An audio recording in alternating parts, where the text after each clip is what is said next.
Oh, darling, this is Mr. Everhart. I'm very happy to meet you, Mrs. Crane. How do you do? Henry says you're an excellent speechwriter. Well, not too excellent. I'm really an electrical engineer. He sort of mixed my vocations. I drifted into politics. How interesting. I find it so. He still carries on his electrical experiments. Well, as a sort of hobby. You mean you play with trains? Oh, I love it. Sometimes I work on grimmer toys than that. Grimmer? Yes. As a matter of fact, I'm now trying to perfect a more humane method of electrocution. What on earth for? It's very useful in our civilization. Of course, I don't believe in capital punishment. We electricians aren't concerned with social problems. You see, the problems of electricity are like lost chords vibrating in my memory. Mr. Crane, Washington is on the telephone. Oh, I'll take it upstairs. Darling, would you mind entertaining Mr. Everhart for a moment? Certainly not. I'll be right back. You're Bill, aren't you? You're Mary. Let me look at you. Are you disappointed? No. No, I knew you the instant I saw you. You didn't even have to use your pet phrase about the lost chord. Maybe I did it intentionally, so that if you liked me, you'd recognize me, and if you didn't, you'd have pretended not to. Why did you start all this? I just had to. Ever since I saw you 2 years ago. You saw me 2 years ago? One day in your husband's office. I was leaving, you were coming in. Bill, how about your philosophy? That vision might make our relationship dull. I said sometimes. You knew on the phone you were going to see me tonight, and you let me tell you all about my husband's friend. It was part of the cover-up. I'm sorry. You broke your promise. Did I? Mm-hmm. You said each of us would never try to see the other unless he was ready to die. Maybe I am ready to die. Am I that deplorable? Oh, I think you're lovely. Almost too lovely.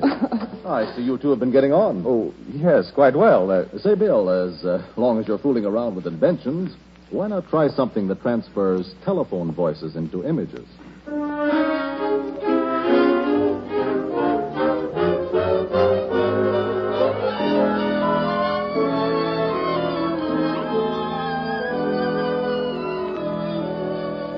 Oh, Bill, I'm so happy. These little picnics all our own with nobody else to interfere or hurt. This is my little world, and you brought it back to me. Come on, darling, rest your head in my lap and look up at God's blue sky.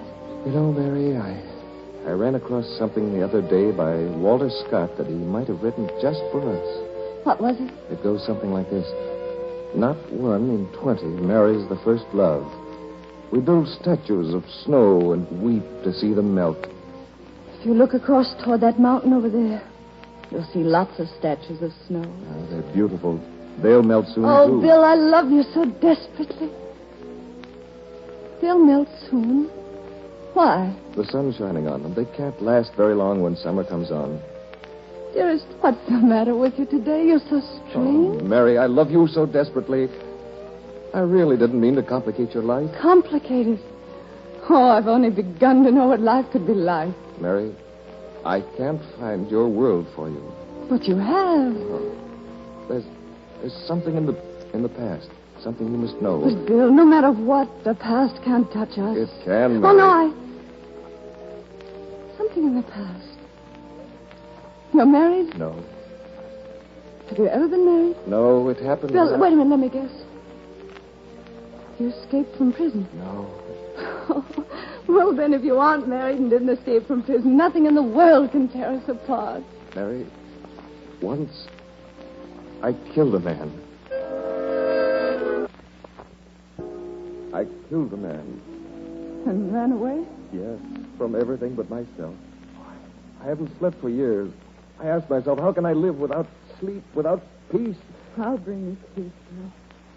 I'll find some way. What kind of way, Mary? There's only one way. That's why I tried to stay away from you and yet tried to be with you.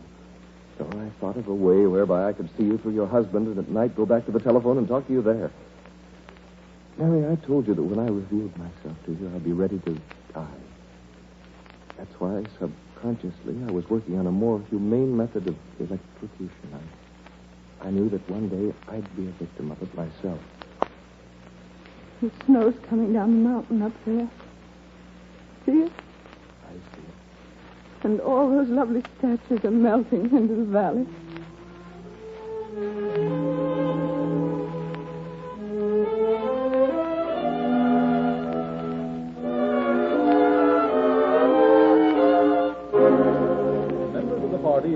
nominate me as your candidate for senator, I promise you... Henry.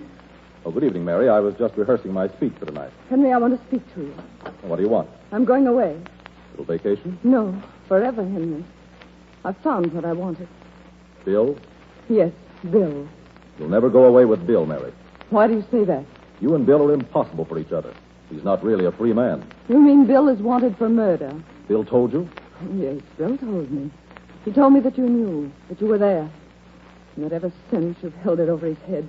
But it doesn't matter to me. We're going away just the same for as long a time as Bill can live in freedom. Bill can't live in freedom if you go away with him, Mary. Why not? Because I'll send Bill to the chair.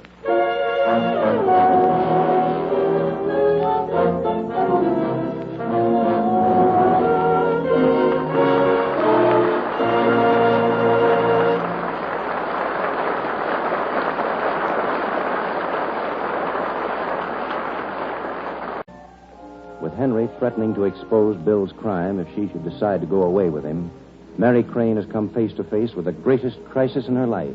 And as our scene opens...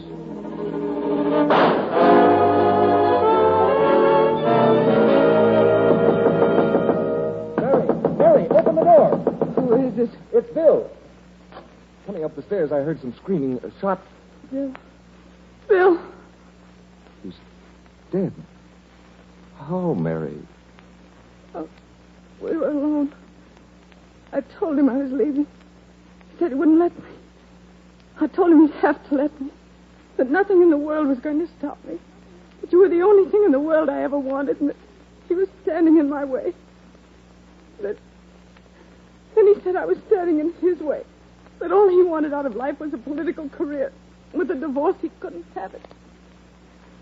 Then he became vicious. Said he was going to send you to the chair. Even if I didn't go away with you, he would send you to the chair. We began fighting just like two animals. I heard words in my brain. He mustn't live. Even if I never got what I wanted, he mustn't live. Wouldn't he kill me if he lived by killing you? Operator, get me police headquarters. What are you doing? Mary, I know what it is to run away from murder. Oh, no, Bill, don't. Hello? Police headquarters. This is William Everhart. I'm at 201 Grove Avenue. I've just killed a man.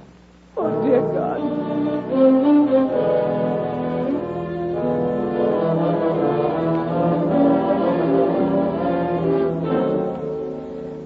Listen. I'm sorry. If you're the district attorney of this county, you've got to listen to me. I'm sorry. He didn't do it. I'm sorry. He was trying to clear me by taking the blame. I'm sorry. He's telling a lie to save my life. Your Honor, Sorry. how can you let this case go to trial? Sorry. You wouldn't let them try a man for a murder I've committed. I'm sorry. Why don't you believe me? I'm sorry. But Governor Richards, I'm sorry. they're sending him to the chair for something I did. I'm sorry. It's against all laws of justice. I'm sorry. I'm the only one who's told the truth, and I'm being called a liar. I'm sorry. Oh, won't anybody in the world believe me? I'm sorry. I'm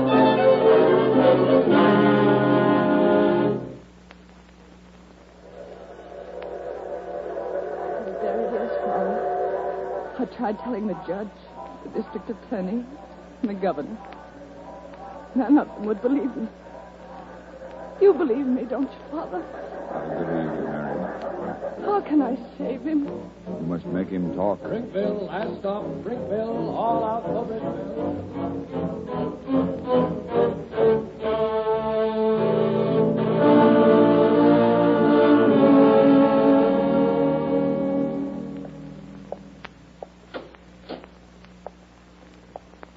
Hello, Bill. Hello. Bill, I took the liberty of bringing somebody here to see you. I know you'll forgive me for it, but you should see her. If it's Mary, I don't want to see her. But you've got to. I'm insisting on it, Bill. Hello, Bill. There's very little time. I'm going to let you spend it with Mary. I hope you do what she wants. Bill, there's still a chance to save your life. I don't want my life, Mary. For 8 years, I've been living on borrowed time. Oh, Bill, why are you doing this? Should I say I love you? No, I don't need to say it.